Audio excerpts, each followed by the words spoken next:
իսկ այնուհետև կանոն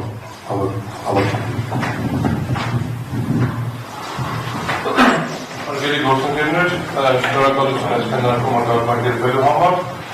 Երկու մասից ներկայացնեմ, առաջինը նա պատմություն կպատմեմ, երկրորդը արդեն մի քիչ ավելի իրավական վերլուծություն կիրականացնեմ։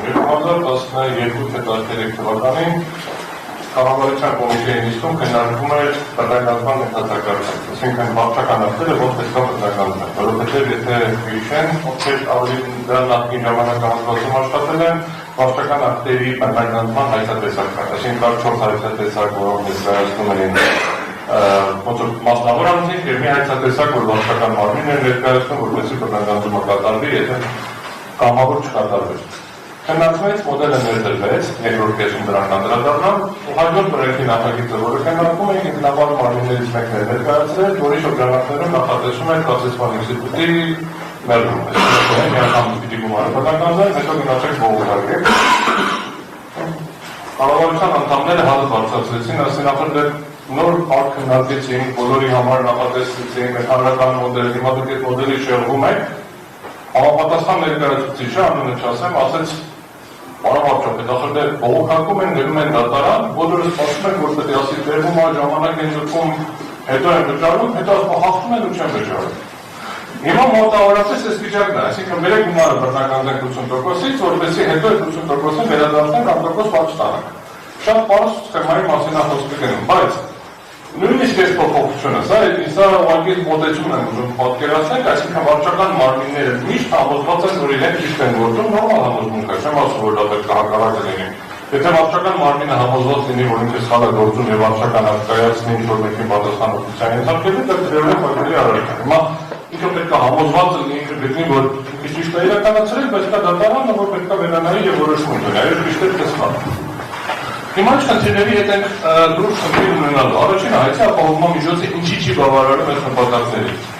Հայցի ապահովման միջոցը ունի պայմաններ։ Պայմանական, եթե հարկային է տուգաները հարուստ կազմակերպության, եւ այդ տուգանքը վճարելը չի առաջացնում ծանր հետևանքներ, ապա հարուստ կազմակերպությունը պետք է վճարի։ Այ եթե տուգանել եք ավելի փոքր կազմակերպության կամ ֆինանսական մի քիչ ավելի ծանր վիճակում գտնվող կազմակերպության, այդ ժամանակ կարելի է քննարկել, արդյոք ծանր վիճակում կհայտնվի թե չէ։ Եթե ճանապարհային բարեկային ծառայությունը տուգանել է համեմատաբար բարվոք ֆինանսական վիճակում գտնվող անձի, այլ լավ, թող ինքը վճարի։ Այ եթե ինքը փող չունի ընդհանրապես համապատասխանաբար թող չվճարի, հետևաբար մենք գալիս ենք մի հատ իրավիճակի, որ իրականում տարբեր կոնցեպտների մասին ենք խոսում։ Բացի նրանից, որ բովանդակային տարբեր բաներ են կասեցումը եւ հայցի ապահովումը, իրականում հայցի ապահովման կիրառման հիմքեր չկան, ավելի հիմք չի դրված ուղղակիորեն։ Մենք ուրիշ անեկդոտներ կարող ենք հիշել, որ ամեն ինչ նույնը մնաց, ստավանությունն է շատացել, այսինքն դա ենթադրում է հայցի ապահովման միջնորդություն, դատարանի կողմից բավարարում կամ մերժում, բավարարելու մերժելու դեպքում կախված հանգամանքներից բողոքարկելու հնարավորություն, այսինքն էապես ծանրացնում են դատարանի ծանրաբեռնվածությունը, էապես բարձրացնում են դատարանի ծանրաբեռնվածությունը, ինչը էլ ավելի է խորացնում խնդիրը, խնդիրը որտեղ է, խնդիրը շատ բարձր մի տեղ է, դատարանների քանակը պետք է ավելացնել 5 անգամ, 6 անգամ, 7 անգամ, որովհետև պետության պարտավորությունն ապահովել ողջամիտ ժամկետում դատական պաշտպանությունը։ Կարող է պետք չի 7 անգամ ավելացնել, պետք է վարչարության որակը բարելավել, որ այս քանակի գործերը չգնան դատարան եւ համապատասխան դատարանում չբողոքարկվեն, բավարարվեն դրանից հետո առաջացող հետևանքներով։ Որովհետև ինչ է ասում պետությունը նրա նախագծով, ասում է շատ բարձր բան, ասում է դատական process-ը տևում է արագ, դանդաղ հայտարարություն տևում է դանդաղ երկար, ով պետք է կերի այդ ռիսկը։ Ասում եմ, ես չեմ ուզում կերել, դուք կերեք այդ ռիսկը։ Չնայած պարտավորությունը նենց անելու, որ դա երկար չտևել իմ վրա է։ Պետությունը ասում է, ես պետք է ապահովեմ, որ ողջամիտ ժամկետում գործը քննվի, բայց ես դա չեմ կարողանում ապահովել, ինչ պատճառներով դե դրա համար դրա ռիսկը դուք կերեք։ Եթե տեսականորեն ընդունենք, որ բողոքարկումները կարող են խնդիրներ առաջացնել, դատական պաշտպանությունը պետք է ուղղակի 2 ամսում, 3 ամսում, 4 ամսում դատական պրոցեսները ավարտի հասցնել, վարչական դատավարության կարգով լրիվ հնարավոր է դա իրականացնել, հաշվի առնելով պաշտոնյա քննությունը եւ վարչական մարմնի շրջանակներում ձեռբերված ապացույցների շրջանակներում գործունեությունը։ Եթե դատարանի վրա այդ պաշտոնյա քննության կոնցեպտը չընդլայնվի, ինչ ասենք հրացեք ինքնուրույն երկու բաներու բանեք եք գտեք, այլ ուղղակիորեն այն ինչ որ գրված է օրենքում, վարչական վարություն չկա նյութը բավարարեցին։ բողոքել, առանց երկար քննարկելու, առանց երկար մանրամասն դիտարկելու, որոշ դեպքերում այդպես էլ աշխատում է։ Չկա ձայնագրությունը միանգամից բողոքը բավարարվում է, իմացանք եթե ձայնագրելով, տեսաձայնագրելով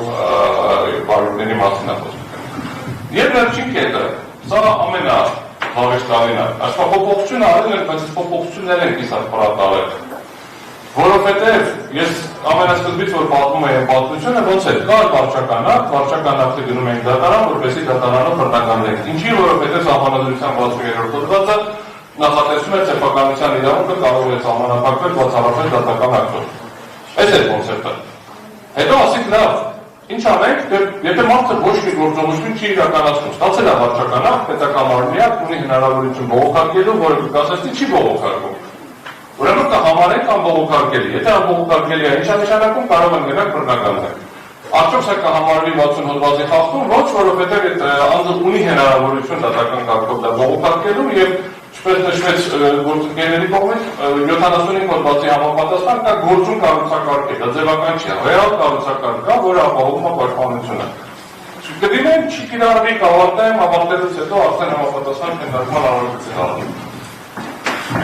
Ինչ ենք անում փոփոխությունը, փոխում ենք օրենքը, ասում ենք այ եթե չբողոքարկվել դարական բողոքարկելի, կարանք մտնենք միանգամից հարկադիր կատարման ծառայությունը բռնականենք։ Այս երկրորդ կտորը արդեն սովորեցի, նորմալ աշխատում է, դեպի առաջին կտորը հանենք, եւ բողոքարկելու ժամանակ կարանք չկասեցնենք։ Արդյունքում այս ամբողջ կոնցեպտն է դառնում հակասահմանադրական։ Բայց նախագծի փաթեթի մեջ ոչ մեկը փոփոխություն չի արել, որ անբողոքարկելի չդառած ակտը կարանք բռնականենք, անբողոքարկելի դառած ակտը կարանք բռնականենք։ Իրականում այս փոփոխությունը, կիսասφαλատ փոփոխությունն է, տպավորությունը հետեւյալն է, մի հատ աշխատակից ասել է, մի քիչ օպտիմալացնենք, ոնց որ 8-րդ մաս ենք արդեն գրում, հետո 9 կարող է գրենք, թվերի քանակը որ մեծանում է, մի քիչ բարդանում է, վերեք տենց անենք, որ թվերի քանակը պակասի, ինչ անենք քաղաքացիական դատավարության օրենսգրքի ձևակերպումը արտագրենք վարչական դատավարության օրենսգրքում։ Իսկ այդ բացառությունների մի մասը շատ տրամաբանական է, որ ձևավորվել են, եւ ընդհանրապես բացառությունների քանակը, որոնք շատ սպეციფიկ են եւ ընկալելի են, բաց չի պետք է նորմալ դիտարկել, որովհետեւ այդ բացառությունները առաջացել են դեպքեր, երբ որ աշխատանքի ընթացքում